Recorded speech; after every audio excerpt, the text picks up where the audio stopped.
오늘 읽은 말씀 디도서 3장까지 있는 짧은 서신인데 중심에서 그리스도인의 정체성이라는 그런 제목으로 하나님의 말씀을 상고하겠습니다. 디도라는 목회자가 있었습니다.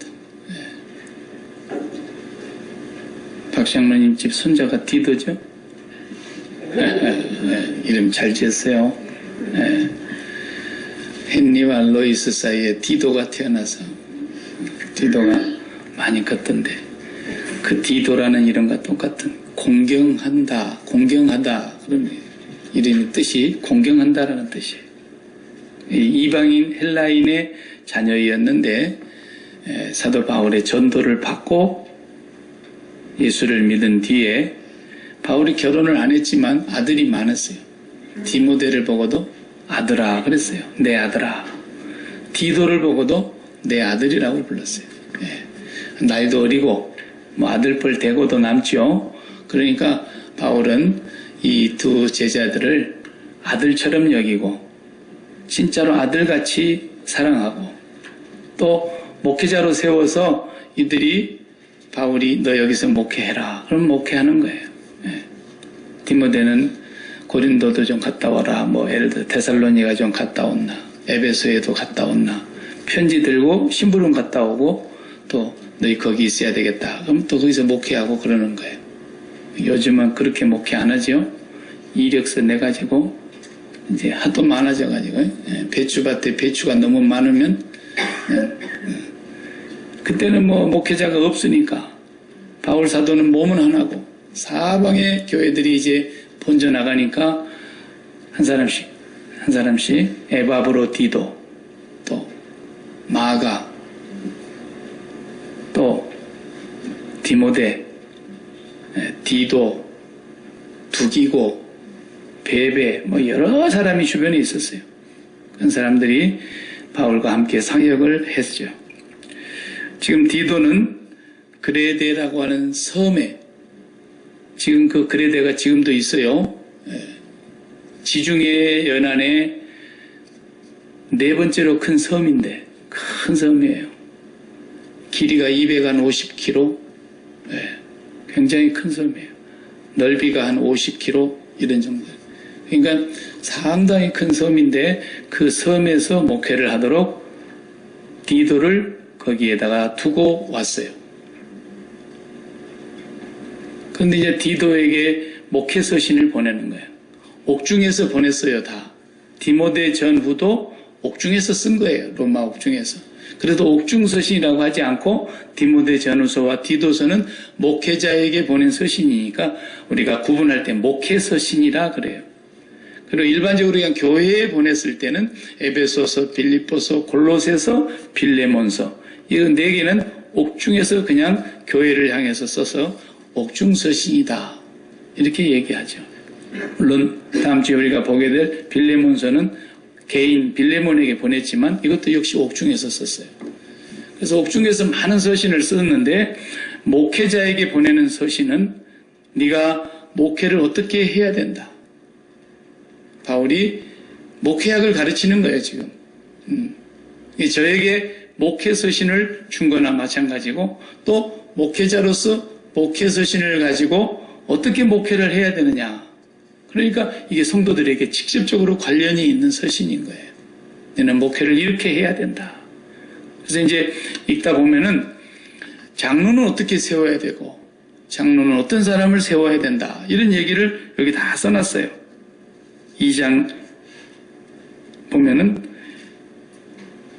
2절에 나이 많은 남자들에게는 이렇게 가르쳐라. 2장 3절에는 나이 많은 여자들에게는 이렇게 가르쳐라. 2장 4절에는 젊은 여자에게는 이렇게 가르쳐라.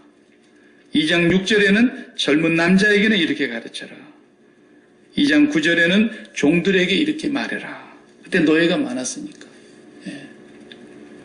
그리고 1장 5절에서 우리가 읽지 않았지만 4절까지 보았는데 1장 5절에서는 장로는 이렇게 세워야 된다 내가 너를 그레데에 남겨둔 이유는 남은 일을 잘 정리하고 내가 명한 대로 각 성의 장로들을 세우게 하려 함이니. 교회 일꾼들을 세워야 될 것에 대해서 말씀하셨어요. 그러면서 사도 바울이 먼저 자신이 사도가 되었는데, 사도라는 것은 예수님이 보낸 자라는 뜻이거든요. 보냄을 받은 자다, 파송받은 자다, 그런 뜻이거든요. 아포스톨스, 그래, 아포스톨로스 언어예요. 근데 그 사도라고 하는 말은 하나님의 종으로 예수 그리스도의 제자가 되어서 보냄을 받은, 전도하라고 보냄을 받은 자인데, 세 가지를 얘기하고 있어요. 다시 한번 보겠어요. 1절, 하나님의 종이요 예수 그리스도의 사도인 나 바울이 사도된 것은 뭐냐? 사도가 된 이유, 목적, 사명을 지금 얘기하고 있는 거예요. 내가 사도된 이유, 사도된 목적, 사도된 사명은 첫 번째, 하나님이 택하신 자들의 믿음과 경건함에 속한 진리의 지식과 영생의 소망을 위함이라. 그래서 이 세 가지가 목회의 굉장히 중요한 본질이라는 거예요.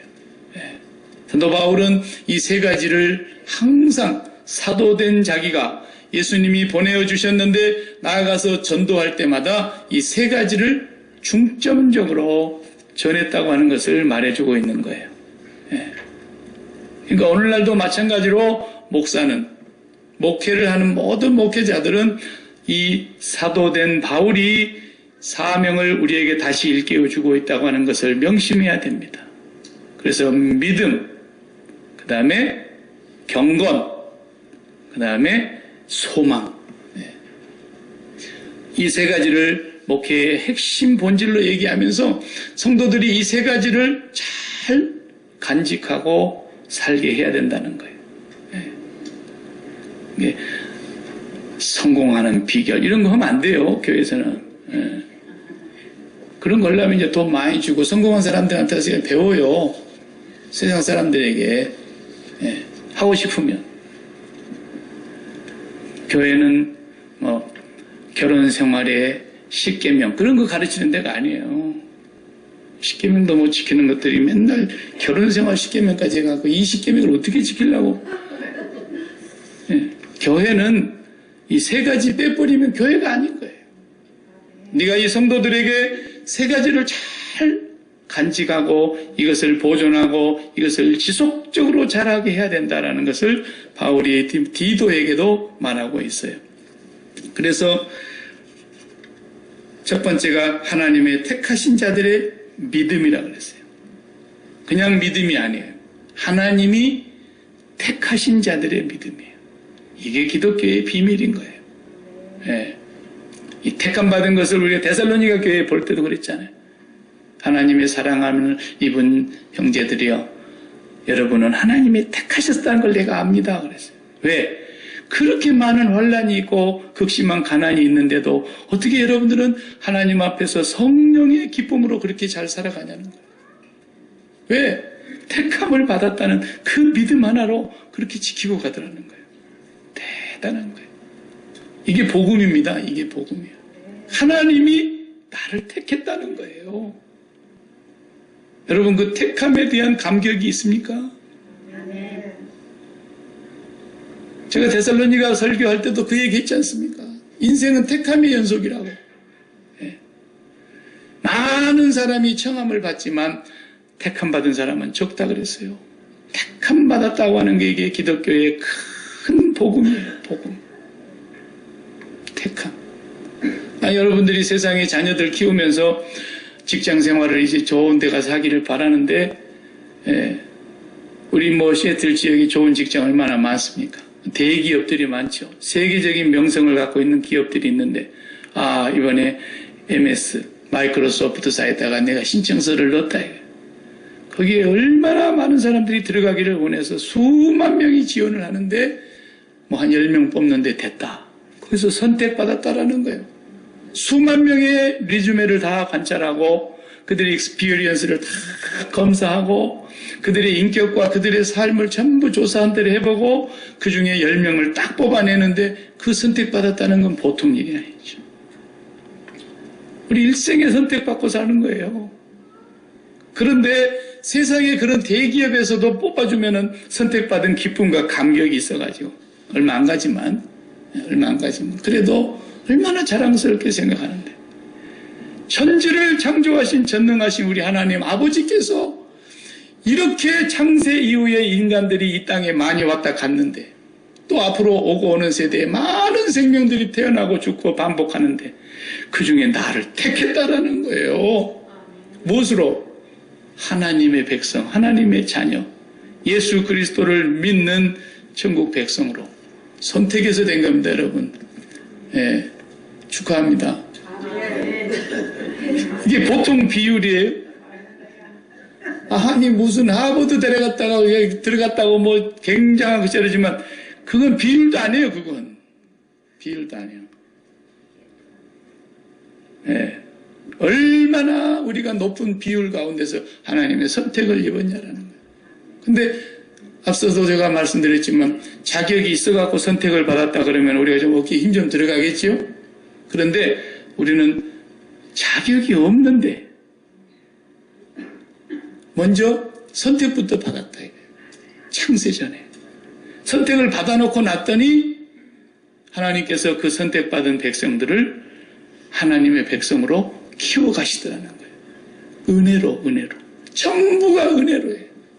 그래서 오늘 종교개혁주일인데 종교개혁의 첫 번째 모토가 3가지가 있는데 그 중에 하나가 뭐예요? 오직 은혜로 그랬잖아요. 오직 은혜로. 솔라 그라티아 그랬어요. 솔라 그라티아. 오직 은혜다. Only grace. 그래서 하나님의 은혜로 우리가 선택받았고 하나님의 은혜로 우리가 이 세상을 살아가는 모든 능력을 부여받고 하나님의 은혜로 우리가 아버지 앞에까지 가도록 하나님은 우리를 끝까지 붙들어서 성도의 견인 우리를 승리하게 하시는 전부가 은혜예요. 우리 노력이 하나도 안 들어가는 거예요. 기독교의 깊은 진리 안으로 하나님의 은혜를 경험할수록 우리가 깨닫는 게 뭐냐면 내가 아니요 나와 함께 하신 하나님의 은혜구나. 사도 바울이 그러죠. 나와 함께 하신 하나님의 은혜였다는 거예요. 전부가 은혜였어요. 내가 변화된 것도 하나님의 은혜예요. 아무리 노력해보세요. 안 됩니다. 변화라는 것은 절대로 우리 인간이 변화될 수 없어요. 하나님의 은혜를 힘입어서 그 은혜를 깨달아 갈 때마다 그 은혜가 나를 이끌고 가서 나의 심령을 변화시키고 새 사람을 만드는 거예요. 너는 어떻게 그렇게 예나 지금이나 똑같냐? 그 뭔 말이에요? 은혜를 못 받았다는 거예요. 은혜를 못 깨닫다는 거예요. 은혜가 없다는 거예요. 은혜를 받으면 자연히 변화가 되게 돼 있습니다. 선택받았다고 하는 이 감격이 하나님 앞에서 항상 있어야 돼요. 예. 직장에 들어가는 정도의 감격은 그건 아무것도 아닌 거예요. 매일 내가 선택받음에 하나님 앞에 그 감격과 기쁨이 로마서에서 바울 사도가 그렇게 썼죠. 로마서 9장 10절에 보면은 리브가가 우리 조상 이삭 한 사람으로 말미암아 임신을 했는데 그 자식들이 아직 태어나지도 아니하고 무슨 선이나 악을 행하지 아니한 때에 택하심을 따라 되는 하나님의 뜻이 행위로 말미암지 아니하고 오직 부르시는 이로 말미암아 서게 하려 하심이라 그랬어요. 그래서 야곱 그 집안에 어떻게 됐어요? 에서가 먼저 나왔고 장남인데도 야곱을 하나님께서 택하셨다라는 거예요. 내가 에서는 미워하고 야곱을 사랑하였다 그랬어요. 왜? 하나님은 긍휼히 여기실 자를 긍휼히 여기시고 불쌍히 여기실 자를 불쌍히 여기시고 다른 박질하는 자로 말미암지 아니하고 원하는 자로 말미암지 아니하고 오직 부르시는 이로 말미암아 서게 하려고 하시는 하나님의 이 택함의 진리. 그러니까 예수를 믿는 모든 사람들은 전부가 다 선택됐기 때문에 되는 것이죠. 전도는 모든 사람들 앞에 그냥 선포하는 거예요.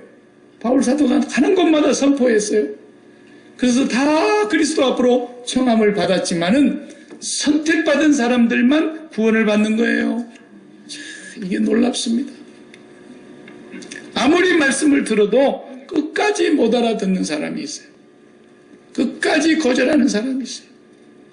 왜 그렇습니까? 선택받음이 없기 때문에 그래요. 그러니까 우리는 책임이 다른 데 있는 게 우리는 선포하는 데 끝나는 거예요.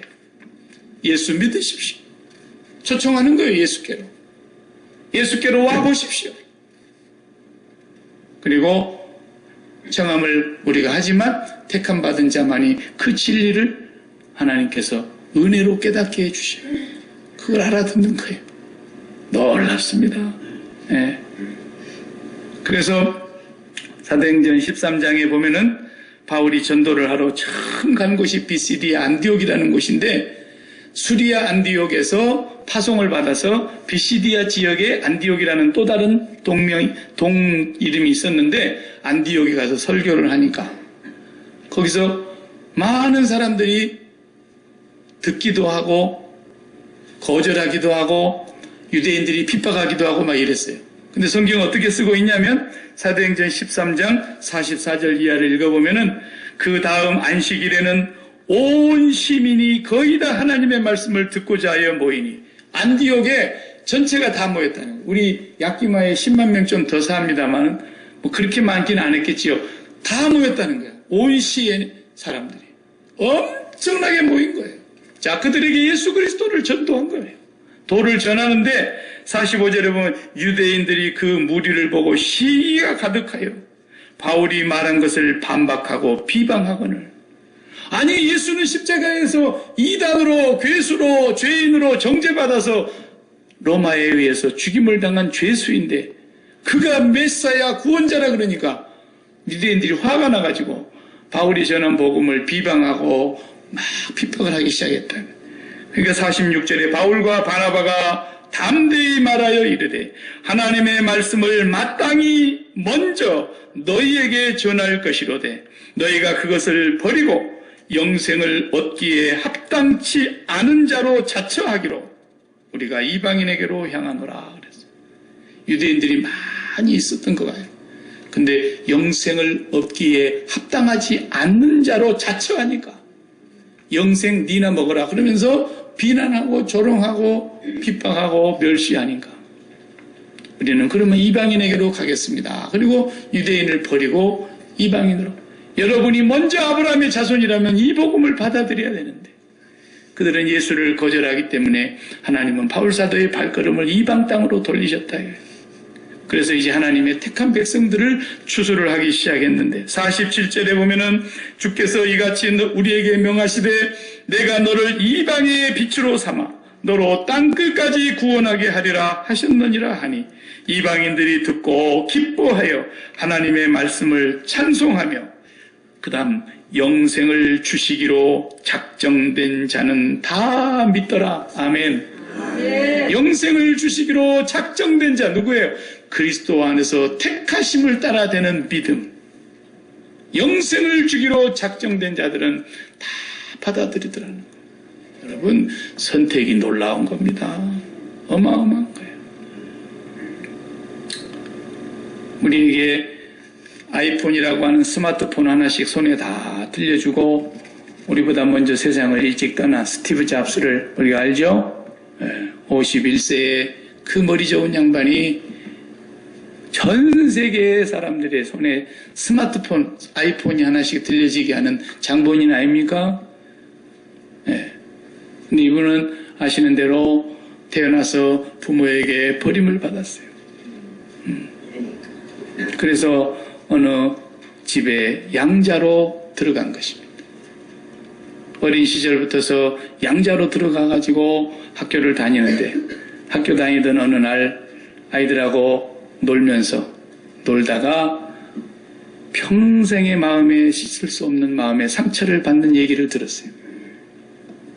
한 여자친구가 스티브 잡스를 보고 너는 말이야 네 부모가 네를 낳고 네를 버렸어 이랬다. 와, 그 말을 들은 스티브 잡스가 놀다가 너무 화가 났어. 집으로 씩씩거리면서 돌아왔습니다. 그 양 부모님이 눈치를 채고는 이 스티브가 성질이 가라앉을 때까지, 마음이 안정될 때까지 가만히 기다려줬어요. 그러고 나서 이제 화가 좀 풀린 듯 해서 이 아이를 앞에다 불러다 놓고 아주 자상하고 친절하고 나지막한 자상스러운 목소리로 이렇게 얘기했대요. 스티브, 똑똑히 들어라. 너는 이 세상의 수많은 고아들 가운데 특별하게 내가 너를 선택했다는 걸 너는 잊지 마라. 아버지가. 그는 자기 일생을 해고하면서 평생에 잊지 못할 그 아버지가 준 한마디가 자기의 마음의 모든 열등감과 상처를 다 씻어줬다는 거예요. 고아가 한둘입니까? 전 세계의 고아가 한둘이냐고. 이 나라의 고아가 얼마나 많습니까? 그런데 그 수많은 아이들 가운데 이 양부모가 스티브를 선택했다는 거예요. 선택받았다 너는. 나의 가장 특별한 아이야. 이렇게 선택했다는 거예요. 하나님이 우리를 그렇게 선택하신 거예요. 언제? 창세전에 그리스도 안에서 우리를 하나님의 자녀로 선택하셨기 때문에. 그래서 시간적으로, 역사적으로, 지리적으로 엄청난 거리가 있지만 오늘 또 성령께서는 이 복음의 도를 전파하는 곳마다 예수 그리스도가 나의 구주라고 믿고 영접하는 이 놀라운 일들이 하나님께서 선택하셨기 때문에 그렇다는 거예요. 선택하셨기 때문에. 다 받아들여지는 게 아니에요. 안 받아들여지는 사람은 죽어도 안 받아들이는 거예요. 예수를 욕하고 비난하죠. 찬송가 310장을 보면은 하나님의 은혜로 이 쓸데없는 자 왜 구원하여 주는지 나는 알 수가 없도다. 그런 찬양이 있죠. 정말이에요. 우리가 무슨 자격이 있다. 우리가 무슨 하나님의 마음에 든 것이 하나나 있습니까? 눈 뜨면 죽는 날까지 죄 짓는 것밖에 없잖아요. 죄 짓는 것밖에. 죄를 밥 먹듯이 짓고 살아가는 거예요. 우리 마음에 하나님 외에 다른 것들을 수도 없이 담아서 육체와 마음이 원하는 대로 살려고 눈에 보이기 좋은 대로 쫓아가고 내 하고 싶은 대로 하면서 일생에 죄 짓는 것밖에 없는 이런 허물과 죄로 죽은 우리를 살리시려고 하나님께서는 그리스도를 보내셨고 그 그리스도의 보혈의 공로를 통해서 은혜로 우리를 구원해 주셨다는 거예요. 은혜로. 오직 은혜입니다. 이 사실을 성도들이 평생에 잊지 말아야 되는 거예요. 평생에. 여러분, 이 구원의 감격, 이 선택받음의 감격, 이 하나님의 놀라우신 자녀된 이 영광스러운 감격을 우리가 매일 잊지 말아야 돼요. 네. 두 번째는 보니까 경건함에 속한 진리의 지식. 그래서 1절에 경건함에 속하는 진리의 지식. 이게 중요하다는 거예요. 목회에 있어서 성도들이 반드시 이 부분을 가장 소중히 여겨야 된다는 거예요. 그리스도인들은 그 정체가 뭐냐? 창세전에 하나님이 선택한 사람들이라는 정체예요. 우리는 보통 사람이 아니에요. 특별한 사람들이에요. 두 번째는 경건함에 속한 진리의 지식으로 살아가는 사람들이에요. 우리는 세상 사람들하고 우리가 완전히 다른 그리스도인만이 가질 수 있는 정체예요. 이게 경건이 뭐예요? 경건은 이제 옛날에 우리 어렸을 때는 경건이 뭔지를 누가 가르쳐 주질 않으니까. 네. 이러고 다니는 것이 경건인 줄 알았어요. 성경책도 이렇게 그냥 이렇게 함부로 나가고 여기다가 이렇게 던지고 그러면 저런 망을 막 이러면서 큰일 나고 막 그래요. 이런 것이 경건인 줄 알고, 교회 와서 예배 드릴 때 이렇게 얌전하게 앉아있으면 이게 경건인 줄 알았어요. 그런 게 아닙니다. 경건이라는 것은, 요즘은 이제 경건이라는 말을 잘 안 쓰고 영성이라는 말을 많이 쓰는데, 내용은 같이 이해를 하면 됩니다. 경건이라는 건 뭐냐면, 경건이라는 걸 제가 설명을 하기 위해서 예를 하나 들어드릴게요. 전화기. 이 전화기가 안에 열어보면은 심이 들어있습니다. 심이. 근데 제가 이번에 전화기 바꾸니까 그 심이 필요 없다 그래요. 그 심은 있어도 죽었어요. 그 죽은 전화기는 집에 두고 요거 지금 살아있는 전화기입니다. 그래서 번호 누르면 여러분들하고 연결을 시켜줘요. 다른 사람들이 저를 이렇게 연결하고 싶으면 또 제 번호를 누르면 연결시켜주는 거예요. 이게 경건이라는 뜻을 설명하는 예입니다. 하나님이 보이지 않죠. 전파가 보이지 않은 것처럼. 그런데 이 전화가 전파가 안 보여도 연결이 되잖아요. 연결이. 연결됐다는 증거는 뭐예요? 벨이 울리고 내가 전화를 해서 통화하고 다 대화하고 까똑까똑하고 연결됐다는 거예요. 연결됐다는 거예요. 경건이라는 말은 보이지 아니하신 하나님과 지금 실시간으로 내가 연결됐다는 뜻이에요. 실시간으로. 그게 경건한 삶을 얘기하는 거예요. 그 사람이 하나님과 연결됐느냐 안 됐느냐 하는 것은 안 보이잖아요. 전파처럼. 하나님도 보이지 아니하고. 그런데 그분의 삶이 진리의 지식으로 살아가더라는 거예요. 진리는 말할 것도 없이 내가 곧 진리다. 예수 그리스도를 말하는 거고, 예수 그리스도의 십자가의 죽으심이 우리를 구원한 거 아닙니까? 그 예수 그리스도를 통해서 하나님과 연결되는 그 진리의 지식이 실시간으로 내가 하나님과 연결됐다는 증거가 나타나는 것이 경건이라는 거예요. 네. 그러면 하나님과 연결됐는가 안 됐는가 여러분이 알 수 있잖아요. 그래서 이 전화기 안에는 심이라는 게 있는데 그 심 빼버리면 전화기는 그냥 장난감이에요. 아무것도 아니에요. 그 심이 바로 비유를 들자면 성령님이신 거예요. 우리에게 오신 하나님의 영, 하나님과 하나님의 사정을 가장 깊이 아시는, 하나님의 모든 것을 다 통달하시고 계시는 하나님의 성령, 그 영이 우리 안에 전화기 심처럼 와 계시기 때문에 그 성령님이 날마다 우리에게 우리의 양심에, 우리의 삶에, 우리의 사건에, 우리의 상황에 어디에 가 있든지 이 성령님은 없어지지 않고 떠나지 않고, 전화기는 가끔 가다 보면은 여기 달리다 보면 우리 사막 한가운데 지나다가 뭐 붙었다 떨어졌다 붙었다 떨어졌다 그럴 때가 있지만 성령님은 붙었다 떨어졌다 붙었다 그런 게 없어요. 항상 어디서든지 하늘 위에도 땅 아래도 물속에도 바다 끝에도 이 우주에 충만하여 하나님이 아니 계신 곳이 없기 때문에, 그러니까 우리 안에 성령님이 계시면 그 경건함이 나타나게 돼 있어요. 경건함. 너 지금 그렇게 하지 마라. 반드시 성령이 우리 안에 말씀하시는데도 그냥 무시하잖아요. 그럼 그 사람은 경건이 뭐예요? 위선이에요. 지금 성령이 내 안에서 말씀하시는 순간에 그 말씀을 즉각 순종하는 것이 경건인 거예요. 그게 실시간으로 연결되어 있는 것이죠. 오늘 김 집사님 없으니까 김 집사님 또 예를 들어야 되고, 김 집사가 갑자기 화가 났어. 그래, 김 집사 화가 나가지고 그냥 속에서 그냥 부글부글 끓어.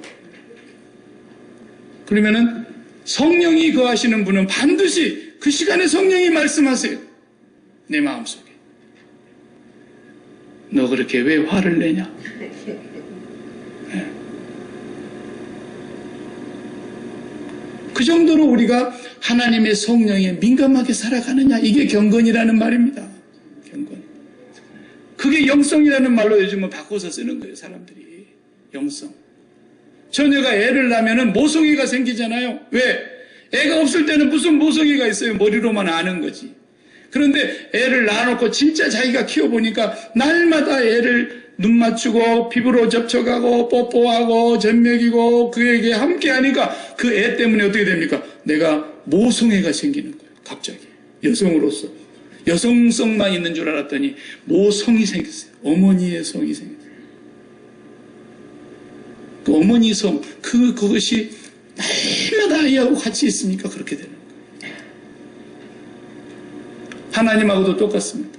하나님 우리 아버지하고도 우리가 계속 함께 있기 때문에 성령을 우리에게 오셔서 세상 끝날까지 함께 있겠다고 떠나지 않겠다고 약속하신 그 성령님과 함께 있기 때문에 성령 영성이 생기는 거라고 말해요.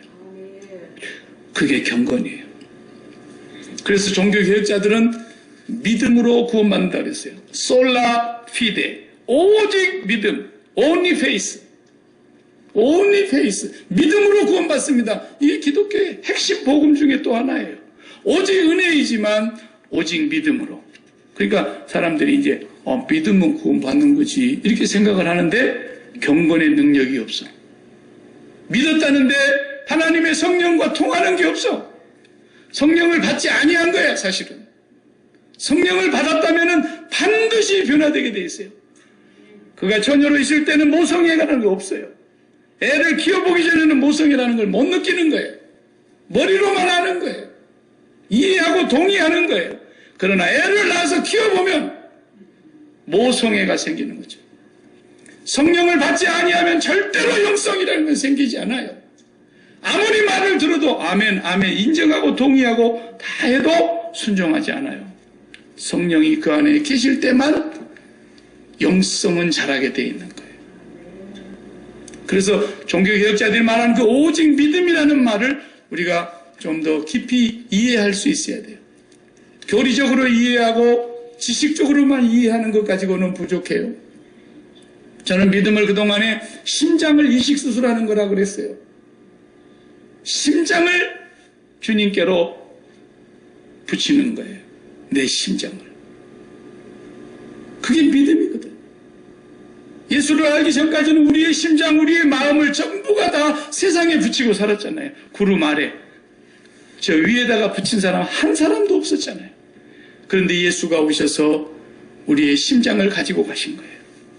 우리의 마음을 다 홀라당 사가지고 우리의 마음을 다 빼앗아 버리더니 그 마음을 가지고 승천해 가신 거예요. 너희들이 이제부터 마음을 난투로 보내야 된다라는 거예요. 그게 믿음이라는 거예요. 근데 옛날 헬라 사람들은 그 믿음이라는 걸 이렇게 철학적으로 학문적으로 분석하기를 좋아했거든요. 믿음에는 세 가지 요소가 있다 그랬어요. 첫 번째 요소는 뭐냐면 노티티아라 그랬어요. 노티티아. 이것은 첫 번째 믿음의 요소인데 하나를 무슨 말이냐면 지식이라는 뜻이에요. 정보, 지식. 노티티아. 그 다음에 믿음의 두 번째 요소가 있다 그랬는데 아센수스 그랬어요. 아센수스. 이것은 동의하는 거예요. 어그리. 그러니까 동의한다라는 거예요. 하나는 지식, 두 번째는 동의, 세 번째는 피두시아라는 말이 있는데 이것은 행함이에요. 행함. 신뢰하고 행한다. 이 세 가지 요소가 다 하나라는 거예요. 믿음이라고 하는 말 속에 이 세 가지 요소가 다 들어있어요. 지식, 동의, 행함. 그 중에 하나를 가지고 믿음이라고 하지 않는다는 거예요. 이 사람이 믿는다라고 말할 때, 예수를 믿는다라고 말할 때 예수에 대한 지식이 있어요. 그분은 하나님의 독생자이시고 본체 하나님이시지만 우리의 죄를 사하시려고 육신을 입고 세상에 오셨다고 하는 지식, 예수 그리스도의 우리가 알아요. 그리고 그 지식과 함께 그러면 그분이 나의 구주요, 나의 구원자요, 나의 메사야요, 나의 주인이라고 하는 것을 내가 받아들이겠습니다. 어그리, 동의하는 거예요. 거기까지가 믿음이 아니고 마지막 뭐예요? 신뢰하고 행하는, 거기까지가 믿음이라는 거예요. 그래서 더 쉽게 예를 들어보면, 자, 죽을 병이 들은 사람이 있다 합시다. 중병이 들었어. 그런데 이 병에 대한 전문가를 찾아갔어요. 의사를 가서 만났더니 의사가 진료를 다 해보더니 의사가 자기가 갖고 있는 의학 정보와 지식을 총동원하고 지금까지 나타나 있는 의학의 논문 잡지 모든 지식을 다 통틀어서 나를 진료해보더니 그 진료 분석 결과가 이런 병이다 이렇게 나왔어요. 그럼 그것은 지식이죠. 지식. 그래서 의사가 하는 말을 내가 알게 됐어요. 아, 내가 그런 병이 들었구나. 두 번째, 그것이 동의되는 거예요. 받아들여지는 거예요. 아, 내가 그 병이 들었다는 걸 인정합니다. 그런데 의사가 거기서 끝나는 게 아니죠. 어떻게 합니까? 이 병을 낫게 할 수 있습니다. 처방전을 만들어주는 거예요. 그리고 프리스크립션을 가지고 우리가 약국에 가서 약을 받아가지고 의사가 말한 대로 약에 대한 정보를 바르게 알고 먹기 시작했어요. 행한 거죠? 행한 거예요. 이렇게 한 것이 믿음이라는 거예요. 그래서 야고보 사도가 행함이 없으면 죽은 믿음이다 그랬다는 말이 바로 거기서 나온 이유예요. 동의하는 게 믿음이 아닙니다. 예수가 나를 위해서 죽었다더라. 거기까지 동의하는 것은 믿음이 아니라는 거예요. 어디까지 가야 되느냐? 그런 믿음은 귀신들도 갖고 있는 믿음이에요. 하나님이 한 분인 줄로 믿느냐? 잘하는도다. 마귀들도 듣고 떠느니라 그랬어요. 귀신들도 벌벌벌 떨어 하나님 앞에. 얼마나 하나님을 우리보다 더 잘 알기 때문에. 근데 귀신이 믿고 구원받습니까? 아니잖아요. 그렇기 때문에 행함이 없는 믿음은 구원받지 못하는 말이 그래서 나온 거예요. 믿음이라고 하는 것은 동의와 지식과 동의와 행함까지 나아갈 때 이것이 하나가 이루어지는 것을 믿음이라고 그래요. 그래서 이제 그레데 사람들이 어떤 사람들이었느냐? 우리 그레데 사람들을 한번 볼까요? 이 양반들이 별로 재미없는 사람들입니다. 그레데 사람들은 소문이 더럽게 나가지고 한번 읽어보실랍니까?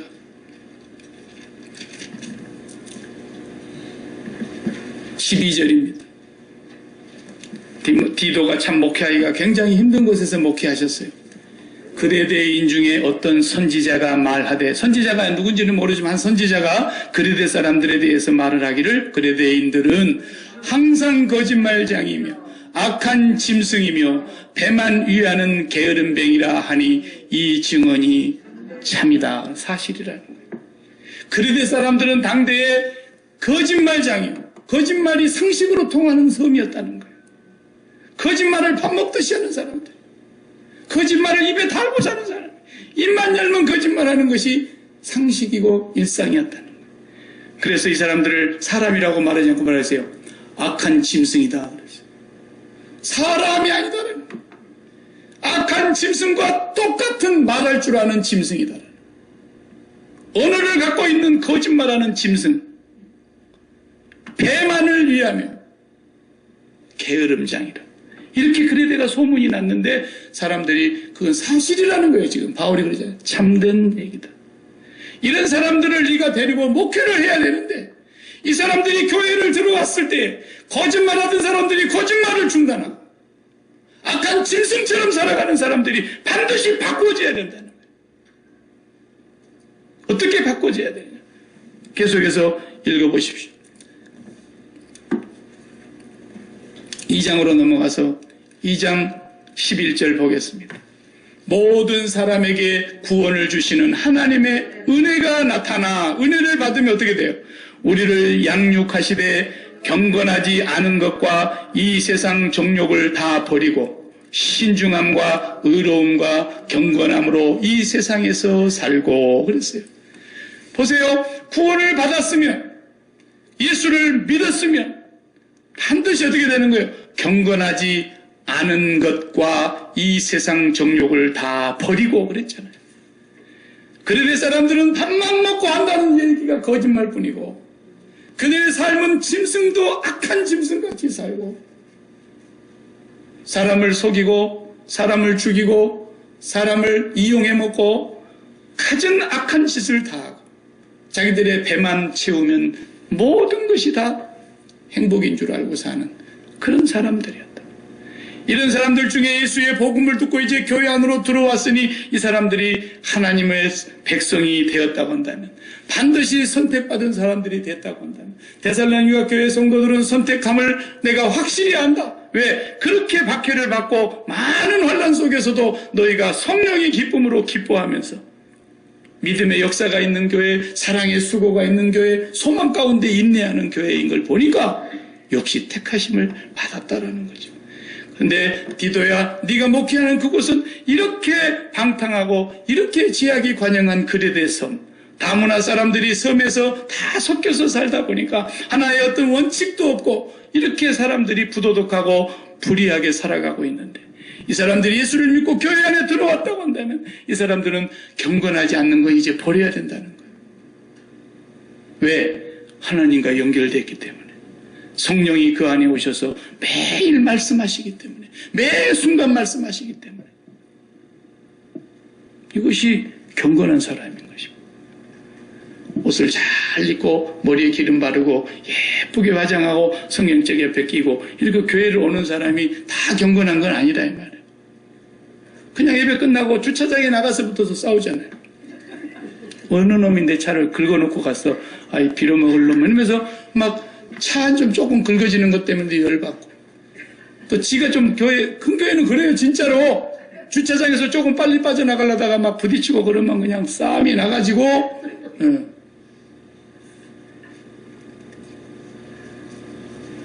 우리가 진짜 경건이라는 것은 날마다 나와 함께 계시는 성령님, 내 영혼의 힘이에요. 힘.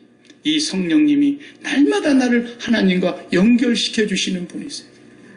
그래서 그분을 힘입어 성령으로 기도하는 거예요. 하나님의 뜻대로 기도하도록 성령이 도우십니다. 내 환경을 하나님께서 지금도 주관하고 계신다는 것을 성령이 깨우쳐 주십니다. 내 인생은 하나님의 손에 있다는 것을 확실히 믿고 신뢰하도록, 그리고 그 하나님의 말씀을 순종하도록 성령이 역사하십니다. 이게 경건에 속한 진리의 지식입니다. 그래서 천날 백날 말만 해도 소용없고요. 실제로 성령님이 내 안에 감동하시는 것을 순종하셔야 됩니다. 성령이 내 안에서 깨닫게 하시는 것을 바로 순종해야 됩니다. 내 육체의 마음에 원하는 소원과 내 정욕으로 생각하자면 내가 이렇게 꼭 해야 되겠는데, 이제는 내가 그런 모든 정욕을 예수 그리스도와 함께 십자가에 못 박힌 자가 되어서, 내가 그리스도의 죽음이 나의 죽음이 되었으므로 세상의 정욕도 십자가에 못 박고 내 혈과 욕심으로 행하였던 모든 것들을 십자가에 못 박고 나는 그리스도와 함께 죽었다라는 거예요. 그리고 이제는 내가 산 것이 아니라 내 안에 그리스도께서 사시니 그 그리스도로 말미암아 하나님 아버지 앞에서 그 진리의 지식으로 말미암아 하나님과 연결되어서 실시간으로 매일매일 살아가는 사람. 교회는 그것이 전부예요. 많은 사람이 들어와서 그 중에 몇몇 사람이 이렇게 경건함에 속한 삶을 살아가느냐, 이게 핵심인 것이지. 아무리 사람이 많이 몰려와도 그렇게 살지 못하는 것은 그리스도인이 아닌 거죠, 사실은. 아직은 성령을 받지 않았기 때문에 그런 거죠. 그러나 성령이 오셨으면 반드시 하나님이 우리를 양육시켜 가신다는 거예요. 은혜로 구원하신 이가 우리를 양육시켜 주시는데 이것도 성령의 능력으로 되더라는 거예요. 이게 복음이에요, 복음. 목사님, 나는 안 바뀐 것 같아요. 나는 예전이나 지금이나 왜 이렇게 그냥 성질이 못 돼가지고 그냥 조금만 누가 나한테 기분 나쁜 소리 한마디만 하면 그냥 오늘 예배드린 건 다 온데간데 없어져 버리고 그냥 성질이 나가지고 그냥 이걸 어디 갖다 분을 못 풀겠고 그냥 표정 잔뜩 관리하고 가기는 가는데 입이 부어 터져가지고 목사님, 나는 안 바뀌는 것 같아요. 왜 안 바뀌어요? 경건함에 속한 진리의 지식을 갖고 있지 않기 때문에. 온전한 믿음으로 나아가도록 하나님 앞에 기도하셔야 됩니다. 그 기도 생활이 없기 때문에 그런 거예요. 기도 생활이. 마지막으로 세 번째 1장 2절에 뭐라고 말씀하십니까? 영생의 소망을 위함이라. 이 영생은 거짓이 없으신 하나님이 영원 전부터 약속해 주셨다는 겁니다.